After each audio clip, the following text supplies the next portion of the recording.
once again. At time check 4 o'clock dito sa Bahrain. Yan, magluto tayo ng sapsap na yan, malaki.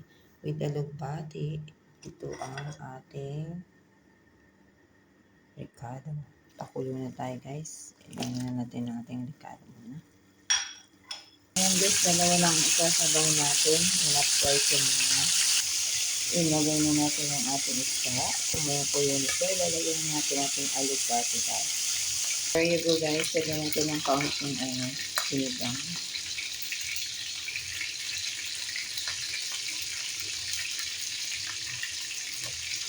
Ito na siya guys. Have a nice day everyone. Thank you for watching. This is Nerdy Shipley ng Bahrain Rock. Shoutout sa aking mga babies, mga anak. I love you. Thank you guys.